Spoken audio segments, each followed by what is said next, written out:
A lot of Three Houses fans don't see Astra particularly favorably.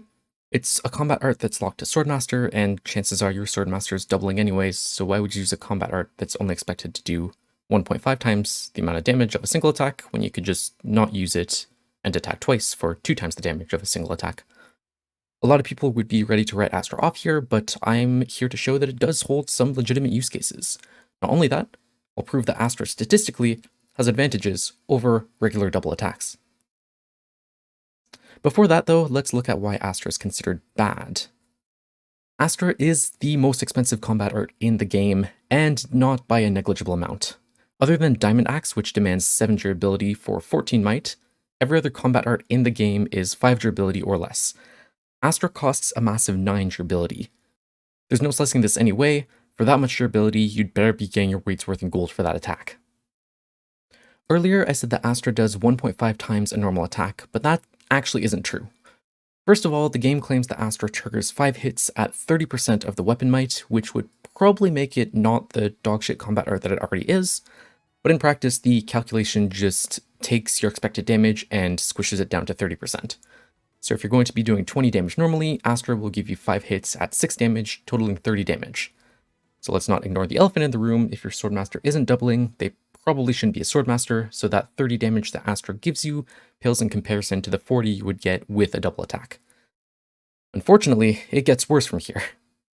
If your opponent has an extra point of defense, and you're only doing 19 damage, the Astra calc would drop that number down to 5 hits at 5.7 damage.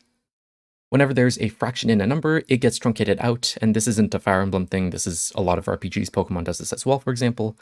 So you're only doing 5 hits at 5 damage. Compared to the normal 19 damage, the 25 damage that Astra gives you only does about 131% of the damage versus what you would expect at 150. Now, just for fun, let's say you have a small crit chance and that one of those 5 hits ends up being a critical hit. You would hit your enemy for 35 damage, where a normal double hit in this case would hit them for 38. So let me say this again in case that wasn't clear and you're a really big advocate for Astra crit chances. In some cases, even having a critical hit with Astra does less damage than a regular double attack. There's not a great place to talk about this, so I'll just slide it in here. Crests like Catherine's, which raises might by 5 during combat art, does get applied before the 0.3 multiplier, so on each hit you have a percentage chance of doing 1, maybe 2 extra points of damage. I won't be considering crests like this later, but in case anyone was wondering, those crests don't exactly save Astra. For some godforsaken reason, Astra itself gives a hit boost of -10.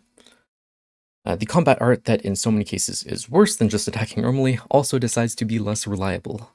From the example earlier, if you were to miss one of your hits, you are now doing 20 damage instead of 19 for a normal attack, which is a whopping boost of 1 damage in exchange for 8 weapon durability.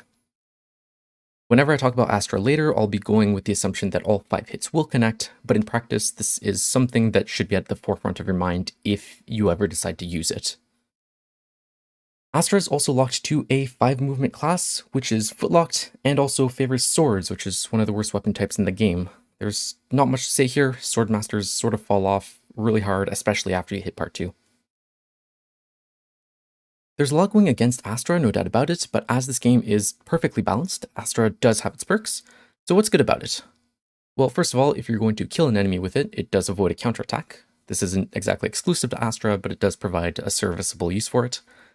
Astra also has 5 chances at proccing crests, so if you want a meme build with Seteth Ferdinand or Hilda, their crests would give you a 97 or 83% chance at preventing counterattacks if you want a discount windswept. It's also a combat art that doesn't take up a combat art slot, which, honestly, that's probably the biggest thing it has going for it. But there are other cases too. So let's look at a game case. Let's say you're having a good time steamrolling part 1 with Catherine because she's busted, but you get to an enemy that'll survive with a bit of health left over.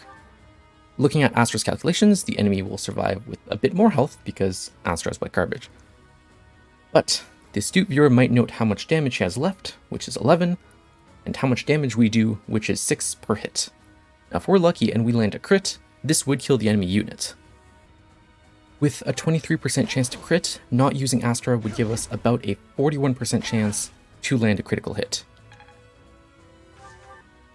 But with Astra, that boosts up to a 73% chance to land a critical hit. And that's not a negligible amount of reliability. Now, using all that durability for a inconsistent chance at hopefully doing 2 points of extra damage might seem groundbreaking to you guys, but there is more. With 2 Astra crits, we can actually get a fair bit of extra juice out of our attacks most of the time. So, is that something that's worth going for? Short answer, yes, but not really, and not always. Because of the way the distribution goes, you're more likely to land a single critical hit with no Astra than you are to land 2 critical hits with Astra up to a certain point. At 36% displayed crit, you'll actually start having a higher chance at 2 Astra crits, and that trend keeps going the higher the crit percentage rises. Unfortunately, at this point, you're already more likely than not to land 1 critical hit, already having a 59% chance, but further down the line, that gap does widen a little bit. At 60 displayed crit, for example, you have an 84% chance of landing at least 1 non-Astra crit, but a 91% chance of landing at least 2 crits with Astra. It is a small difference in success chances, but one that I would personally take if my unit's lives depended on it. Just mind the hit rate. Speaking of hit rate, before you completely write off Astra because of it, consider our calc at 20 damage. If we manage to land at least 2 crits, we can miss 1 and even 2 Astra hits and still end up on top with 42 and 48 damage respectively. Although the negative 10 hit does look like a deterrent, it's not as punishing as it seems. At 76 displayed hit, for example, there's a 90% chance that you land at least 4 of those hits. Last thing of note with Astra, if you do decide to max out your crit rate, just keep in mind that just 1 out of 2 no Astra crits will always outdamage 4 out of 5 Astra crits, and banking on 5 Astra crits is only starting to get reliable at like 90 plus displayed crit rate. It's not really something worth considering unless you're really trying to avoid a counterattack or if you have 100 crit. Let's take them out. I'm not trying to lie to anyone here. At the end of the day, Astra's very much not a great combat art, easily among the worst in the game. But I don't agree with immediately just writing it off or it being only usable with niche builds with crests or lethality or something. If your Swordmaster isn't holding a brave weapon and you're short a single digit worth of damage, it can very possibly be worth it.